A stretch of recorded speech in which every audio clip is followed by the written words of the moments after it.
Bismillahirrahmanirrahim. Assalamualaikum warahmatullahi wabarakatuh. Hamdan laka ya Allah, Waalaikumsalam warahmatullahi wassalaman alaika ya Rasulullah. Mari kita awali dengan baca suratul Fatihah.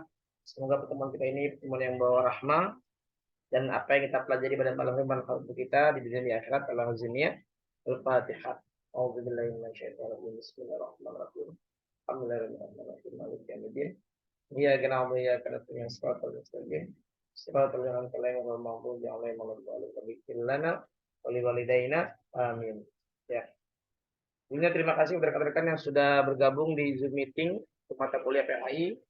Saya mohon izin di last minute saya baru bisa menemani kalian secara live. Biasanya saya menemani kalian via live delay ya. Saya mengirimkan video dan juga saya mengirimkan PowerPoint saja. Tapi sekarang alhamdulillah bisa menemani dan insya Allah pertemuan hari ini, Jumat ini dan Jumat yang akan datang.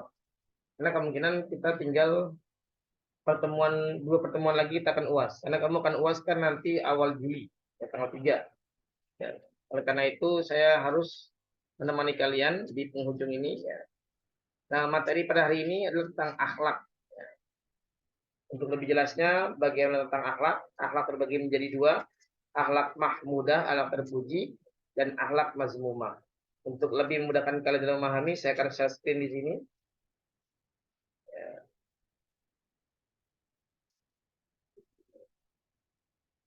Masih loading ya. Kenapa sudah tampak di layar? Sudah, Pak. Alhamdulillah. Oke. Sudah, Baik, Pak. kita akan bahas tentang akhlak dan ruang lingkupnya.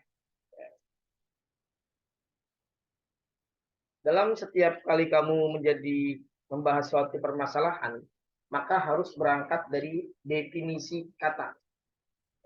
Definisi kata ini penting. Di mana kita harus mengetahui bahwa apa yang kita bahas itu tentang definisi katanya. Demokrasi diambil dari kata demos dan kratos. Demos artinya adalah kekuatan, kratos rakyat. Demokrasi kekuatan di tangan rakyat. Jadi kalau kamu mengambilnya ke sana nanti enak. Memahami segala sesuatu itu kalau berangkat dari situ enak. Pengertian akhlak secara etimologi, akhlak berasal dari bahasa Arab. Akhlaqo yukhliqu ikhlaqan. Jamaknya khuluqun yang berarti perangai atau al-sajiyah. Adat kebiasaan, al-adat, budi pekerti, tingkah laku atau tabiat atau tabi'ah. Perbedaan yang baik al-muru'ah dan agama ad-din. Dalam kepustakaan, akhlak artinya sikap yang melahirkan perbuatan dan tingkah laku. Akhlak adalah suatu istilah agama yang dipakai menilai perbuatan manusia apakah itu baik atau buruk. Ilmu akhlak adalah suatu ilmu pengetahuan agama Islam yang berguna untuk memberikan petunjuk-petunjuk pada manusia bagaimana cara berbuat kebaikan dan menghindarkan keburukan. Intinya, akhlak adalah attitude, moral, di mana seseorang dikatakan dia ini baik atau tidak tergantung dari perbuatannya. Kamu sekarang alhamdulillah sudah masuk pada jenjang perkuliahan S1. Sudah barang tentu pengetahuan yang kamu dapatkan itu semakin tinggi dan pasti berbeda dengan mereka yang tidak kuliah. Namun ingat, jangan sombong. Ya. Bertambahnya ilmu, bertambahnya juga akhlak kita. Ya, jadi harus balance ini ya, harus simetris antara ilmu yang kamu dapatkan di dunia kampus dengan akhlak kalian. Kita orang Indonesia terkenal dengan budaya timur, kenal dengan akhlaknya. Budaya timur atau akhlak yang kita miliki adalah ketika kita sebagai anak muda bertemu dengan orang tua, maka kalau kita berjalan kita agak menunduk. Ya. Agak menunduk terus tangan kita agak kita ke bawah gitu. Apalagi saya sebagai orang yang dibesarkan di pesantren, kami ketika di pesantren itu nggak berani. Ketika kita kuliah ada di lantai 3 atau belajar di lantai 3 ya. Itu kalau di tangga masih ada guru yang jalan, kita nggak berani tuh untuk ngeduluin gurunya. Ya, tapi kita duduk diam dulu biar guru itu lewat sampai selesai. Insya Allah. Ya. Di kampus ini saya sering menemukan ya, ketika saya di tangga, Pak duluan ya katanya. Pak duluan ya. Itu yang teman-teman yang offline ya, teman-teman yang offline seperti itu. Kalau kami pesantren nggak berani begitu. Intinya harusnya semakin tinggi pendidikan kita, maka setidaknya semakin tinggi juga akhlak yang kita miliki. Karena kalaupun pendidikan kamu S1, S2, S3, kamu S1 sudah selesai, dapat gelar SAB, S2 kamu manajemen MM, S3 kamu doktor misalnya, tapi nggak diginiin dengan akhlak yang kita miliki, Masya Allah.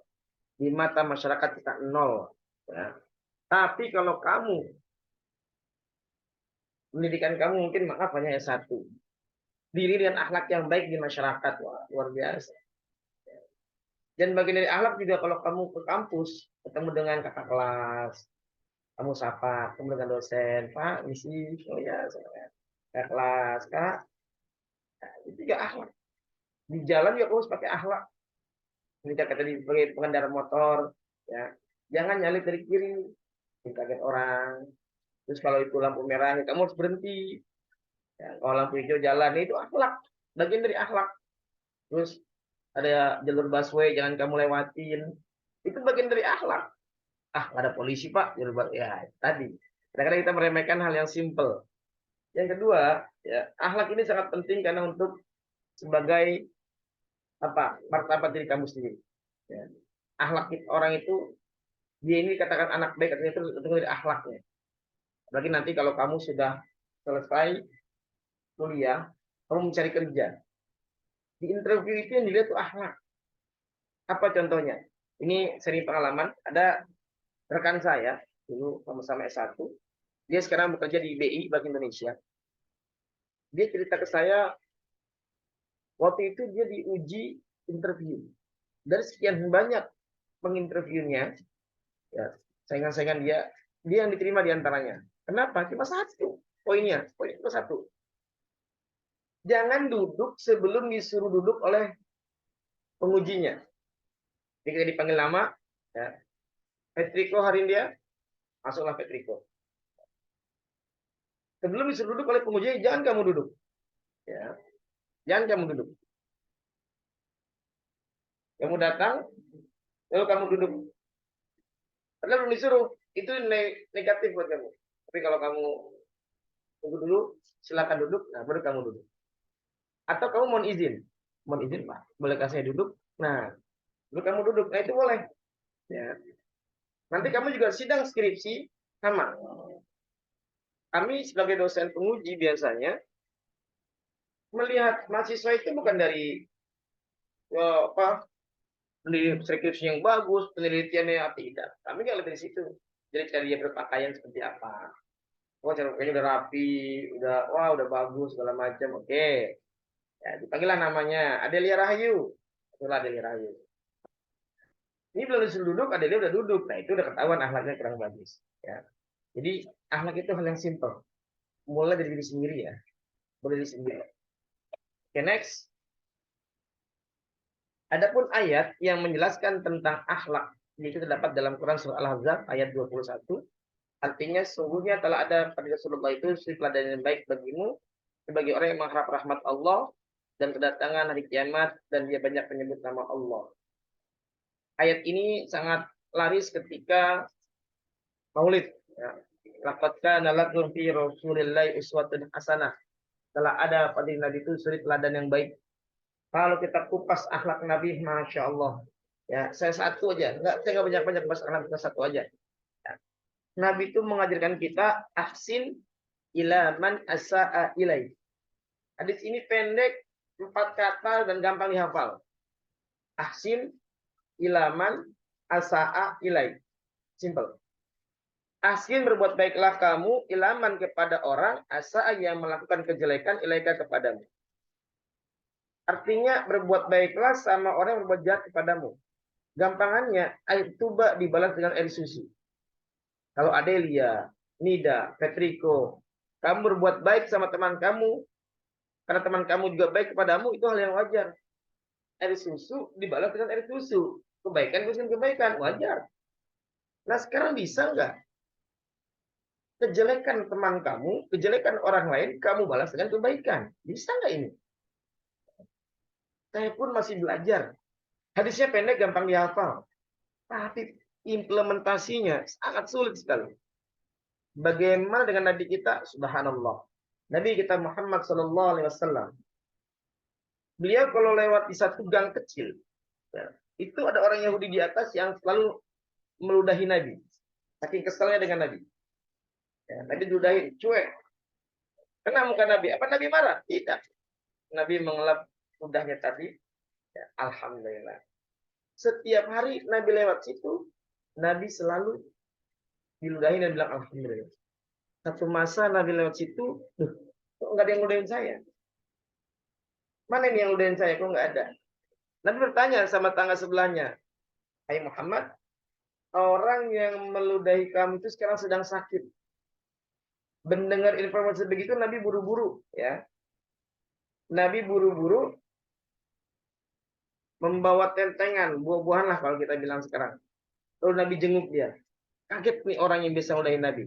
Sampai dia berkata, Ya Muhammad, laqitu kabil busra kulla yaum. Ya Muhammad, ente kan tiap hari saya ludahin. Apa kamu nggak dendam? Tidak, kata Nabi. Kamu nggak benci? Enggak. Tapi kamu orang pertama yang menjenguk saya. Ahakazal Islam. Seperti ini ajaran Islam yang kau bawa, hai Muhammad. Kata Nabi kita, bala, benar. Kalau kita saksikan, hai Muhammad, asyhadu an la ilaha illallah, asyhadu anna Muhammadar Rasulullah. Aku bersaksi, tidak ada Tuhan kecuali Allah. Aku bersaksi, Nabi Muhammad adalah utusan Allah. Subhanallah. Dia masuk Islam karena akhlak Nabi kita Muhammad SAW. Maaf, kalau terjadi pada diri saya. Ya kali saya lewat dalam satu gang, saya ludahin. Tiba-tiba yang ludahin saya sakit. Saya akan cokok. Wah, walat amat saya. Besok tinggal tunggu bendera kuning berkibar di situ. Wah, Allah. Ya. Jadi, mari kita sama-sama mengintervensi diri kita. Saya dan kalian semua, ayo. Mungkin ada perbuatan kita, tutur kata kita yang menyakiti teman kita, sehingga terkadang teman kita itu merasa apalagi teman kita baperan. Ya, nah ini kita harus menjaga akhlak kita. Oleh karenanya, membalas kejelekan orang dengan kebaikan itu mungkin sebatas teori buat kita. Tapi buat Nabi kita Muhammad SAW itu sudah beliau laksanakan. Ya. Oleh karenanya, mari kita belajar untuk membalas kejelekan orang, kejahatan orang dengan kebaikan. Kamu punya teman, berteman, ya, tiba-tiba pada berteman dengan kelas, ya, tahu-tahu kamu ditikung, ya, pacar kamu diambil sama teman kamu sendiri. Waduh, kira-kira masih mau nggak kamu untuk berteman dengan mas kelas tadi, ya? Sedangkan dia udah menyelingkuhin kamu, menikung kamu, nyakitin kamu. Ini PR buat kita bersama ya. Oke, next. Akhlak secara terminologi dapat dilihat dari beberapa pendapat para ahli. Yang pertama dari pendapat Ibnu Maskawi. Menyebutkan bahwa akhlak yaitu keadaan jiwa yang mendorong atau mengajak melakukan suatu perbuatan tanpa melalui proses berpikir dan pertimbangan terlebih dahulu. Profesor Ahmad Amin.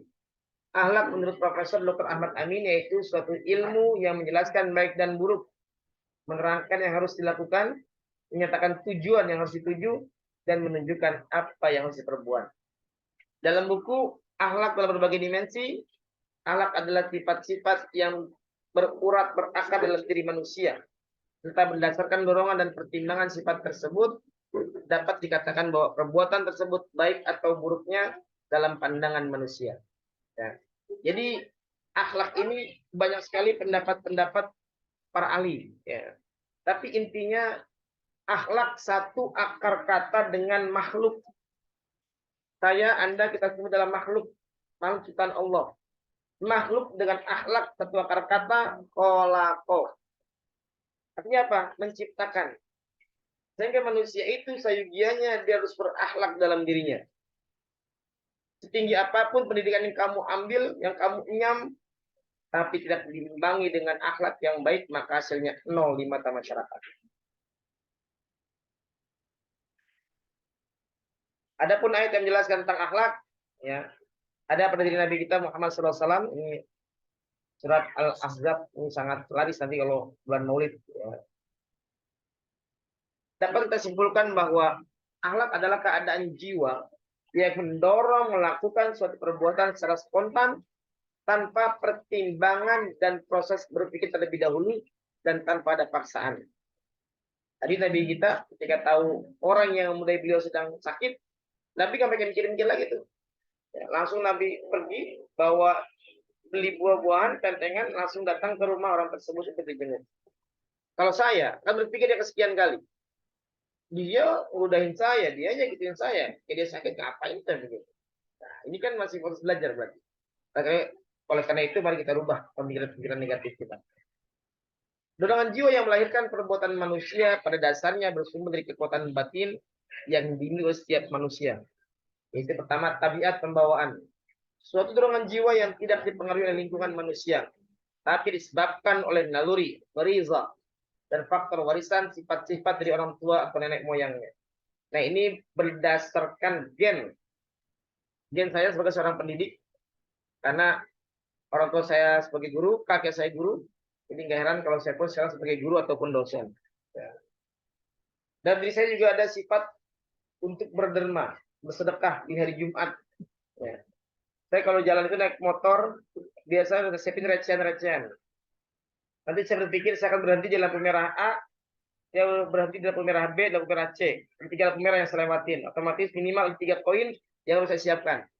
Pasti kalau kita berhenti, ada aja tukang ngamen, ada apa kita kasih tuh. Ya 500 perak tuh.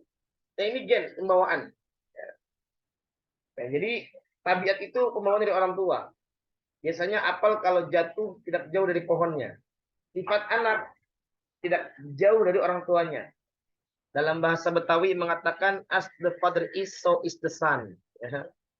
Ayahnya begitu, anaknya begono. Ya, jadi tabiat. Yang kedua, akal pikiran. Yaitu dorongan jiwa yang dipengaruhi oleh lingkungan manusia setelah melihat sesuatu, mendengarkannya, merasakan serta merabanya. Kalau kejiwaan ini hanya dapat menilai sesuatu yang lahir yang nyata. Nah ini. Akal kita ini terbatas ya. Sekali lagi, akal terbatas dalam melihat satu permasalahan. Oleh karenanya, saya mengharapkan kalian semua di sini, jangan terlalu berlebihan menggunakan akal dalam mensyukuri nikmat Allah.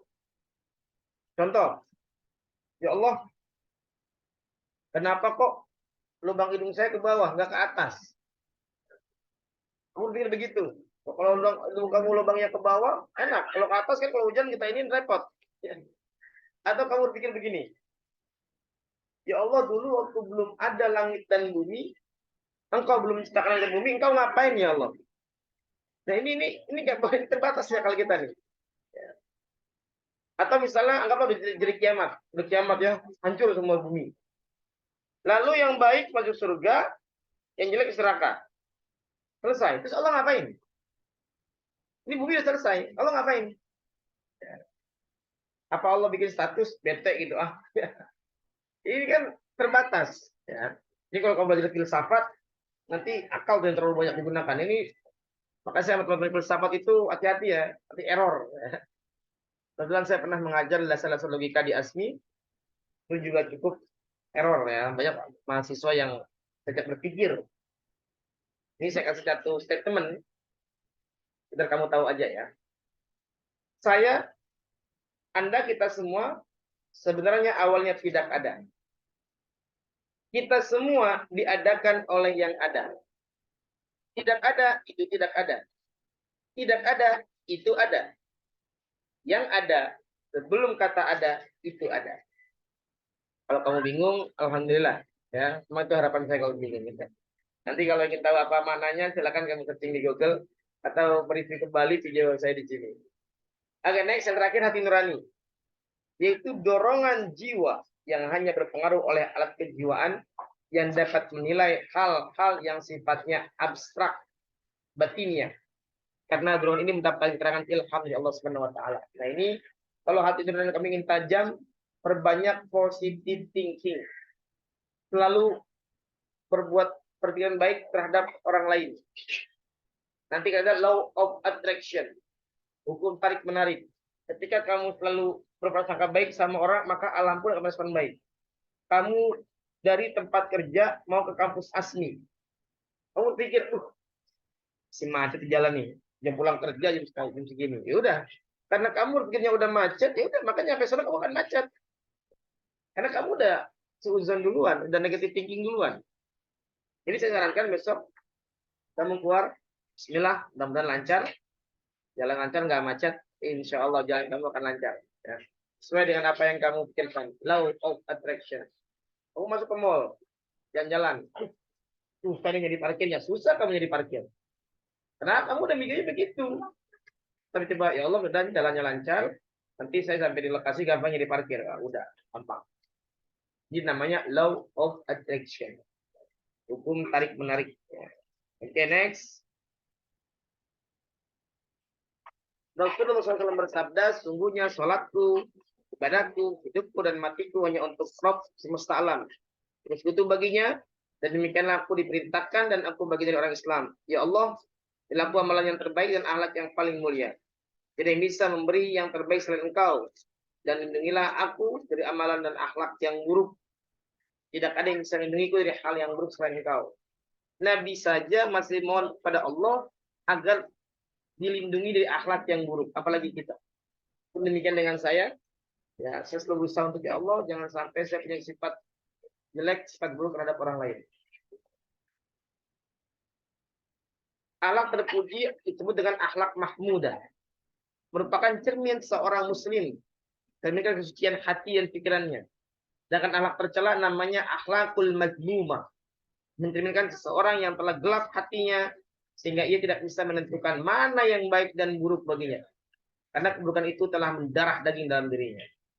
Beberapa ciri dari akhlak yaitu satu, akhlak mempunyai sifat yang tertanam kuat dalam jiwa terbuka seseorang yang menjadikan kepribadiannya dan itu akan membuat ia berbeda dengan orang lain. Yang kedua, akhlak mengandung perbuatan yang dilakukan secara terus-menerus dalam keadaan bagaimanapun juga. Dengan kata lain, akhlak merupakan adat kebiasaan yang selalu dilakukan oleh seseorang. Akhlak mengandung perbuatan yang dilakukan karena kesadaran sendiri, bukan karena dipaksa atau mendapatkan tekanan dan intimidasi orang lain. Akhlak merupakan manifestasi dari perbuatan yang ikhlas. Faktor-faktor yang mempengaruhi pembentukan akidah akhlak. Insting naluri. Aneka corak refleksi, sikap, tindakan, dan perbuatan manusia dimotivasi oleh kehendak yang dimotori oleh insting seseorang. Dalam bahasa Arab, gorizo. Jadi kita punya gorizo, baik manusia ya maupun hewan, semua makhluk punya gorizo. Insting merupakan tabiat yang dibawa manusia sejak lahir. Para psikolog menjelaskan bahwa insting berfungsi sebagai motivator penggerak yang mendorong lahirnya tingkah laku, antara lain adalah naluri makan, nutrisi, adat atau kebiasaan, setiap tindakan dan perbuatan seseorang yang dilakukan secara berulang-ulang dalam bentuk yang sama sehingga menjadi kebiasaan. Kamu bakal mendapat perbuatan manusia apabila dikerjakan secara berulang-ulang, maka itu akan menjadi nikmat.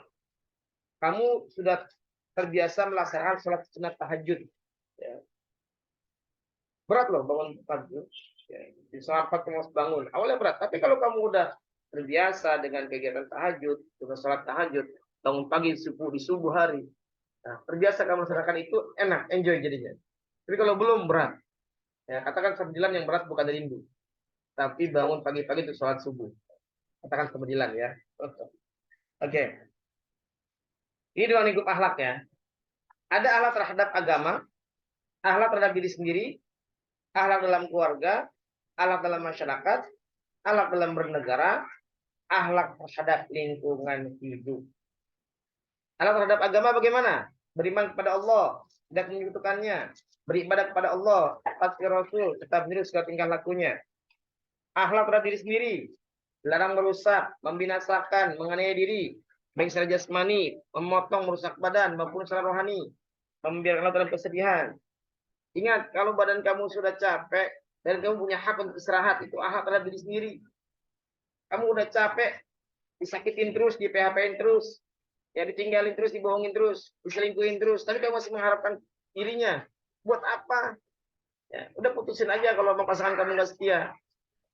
Itu akhlak diri sendiri, udah tahu dia sakitin, masih dia masih mau sama dia. Ya. Nah, akhlak dalam keluarga, berbakti pada orang tua, menghormati orang tua, berkata-kata yang baik, tidak menyingkirkan mereka.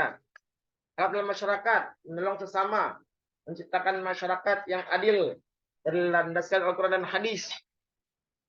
Nah, ini penting akhlak dalam bernegara.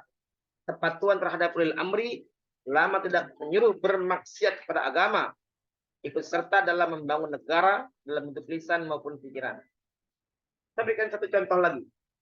Akhlak dalam bernegara adalah akhlak di mana kita mematuhi pemerintah dalam menentukan suatu keputusan. Contoh, pemerintah telah melaksanakan sidang isbat yang menentukan tanggal 1 Zulhijjah jatuh pada hari Selasa. Ya, jatuh pada hari Selasa bertepatan dengan tanggal 20 Juni. Ya. Jadi 20 Juni itu Selasa tanggal 1 Zulhijjah. Maka Lebaran Idul Adha bisa dipastikan itu tanggal 29 Juni atau Kamis. Ya, ini sudah ditentukan oleh pemerintah. Nah, pemerintah ketika menentukan satu hukum ini nggak sembarangan.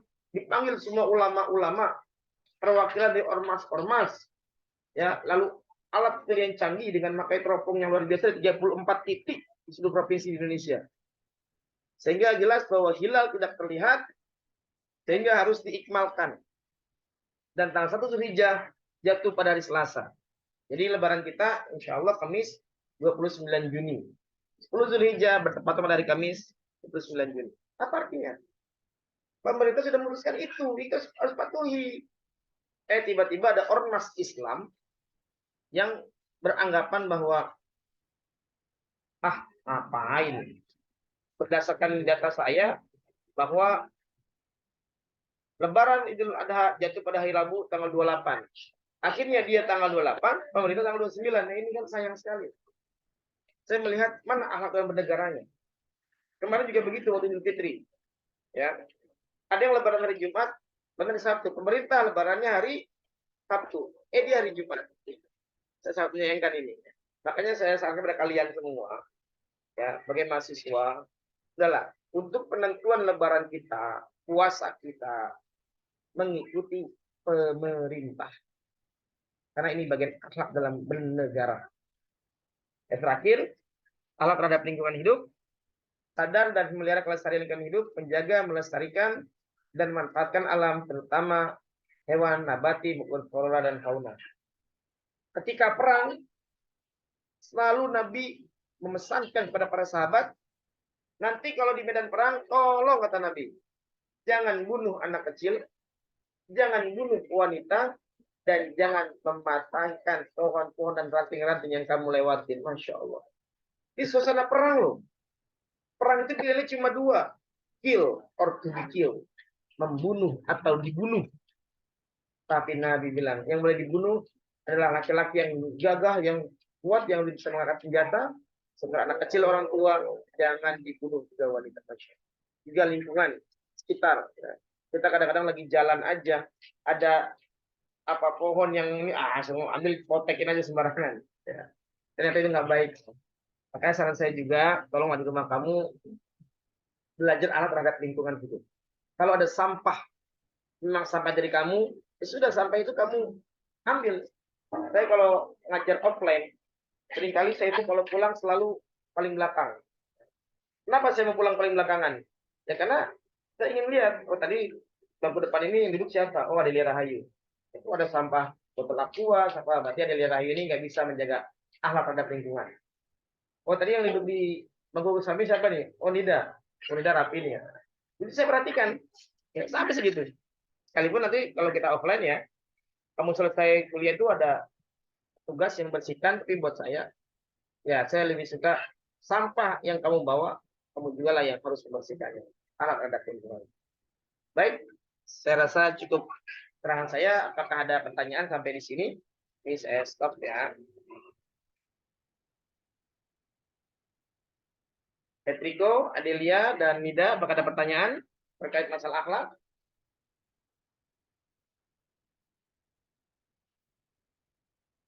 Nggak ada ya? Alhamdulillah. Ya, saya berpegang teguh dengan makalah atau peribahasa bahasa Arab, as-sukut yadullu 'alal faham. Diam itu menunjukkan makna paham. Jadi diamnya Petriko, diamnya Adelia, diamnya Nida, saya anggap adalah sudah bisa memahami materi yang saya sampaikan. Baik, ini masih ada waktu 5 menit. Kita waktu santai aja sekarang ya. Jadi insya Allah kita akan UAS itu tanggal 3 Juli ya. Tanggal 3 Juli Senin kita akan UAS. Berarti pertemuan kita hanya tinggal 2 pertemuan lagi, yaitu sekarang dan nanti Jumat yang akan datang. Jumat datang kita akan tetap kuliah ya via online. Terus sebelum saya mohon maaf karena mungkin saya baru bisa live-nya itu sekarang. Ya. Kemarin saya live delay terus. Live delay. Jadi saya hanya memberikan PowerPoint juga mengirimkan video. Ini alhamdulillah bisa menemani kalian. Ya mudah-mudahan teman kita ini senantiasa menyambut tali silaturahim. Dan besok kita akan mulai sama ya jam 7 juga ya setelah sholat maghrib. Ya. Jadinya saya ingin memulai di 5:30, tapi untuk saya kalau menurut saya itu terlalu mepet dengan sholat maghrib. Saya nggak tahu mungkin nanti semester akan datang kalian yang kelas malam juga informasinya akan diubah untuk offline. Jadi nanti kita kalau offline ini tetap ketemu juga kalau malam. Ya. Di yang kelas pagi semuanya udah offline semua. Kelas pagi sudah offline semua. Pagi yang online itu adalah kelas malam. Karena melihat banyak mahasiswa kita yang bekerja di salah satu instansi perusahaan. Sehingga kampus mengambil kebijakan boleh melakukan perkuliahan via online. Padahal COVID sudah nggak tahu pergi kemana COVID-nya sekarang. Ya, rasa cukup ya. Pada Petriko, Bunda Rahayu dan Lida, terima kasih sudah mengikuti perkuliahan. Dan jangan lupa untuk tetap mengupload tugas. Jadi materi ini nanti silakan kalian resum dan kamu kirimkan sebagai absensi kehadiran kamu. Jadi kehadiran kamu cukup ikut Zoom meeting saja, tapi juga harus mengupload ke Learning Pro. Yang kedua, saya minta untuk melampirkan laporan tadarus Al-Qur'annya. Nanti Jumat besok saya akan minta laporan selama mengikuti perkuliahan agama, ya. Maaf ini ada iklan ya. Selama mengikuti perkuliahan agama, ya. Apakah kalian sudah dibaca Al-Qur'annya? Saya minta kejujurannya kalau memang sudah, alhamdulillah. Kalau memang sudah hatam, ya sudah hatam berapa kali, tapi kalau belum hatam ya tulis saja sampai Quran surat Al-Baqarah ayat 1 sampai 200 ya. Jadi saya rasa cukup ya. Ya. Sekian dari saya dengan Shirathul Mustaqim. Wassalamualaikum warahmatullahi wabarakatuh. Terima kasih kepada rekan-rekan sekalian. Saya akhiri. Waalaikumsalam warahmatullahi wabarakatuh. Enrico, Adelia, dan Waalaikumsalam warahmatullahi wabarakatuh. Terima kasih kembali ya, Pak. Ya.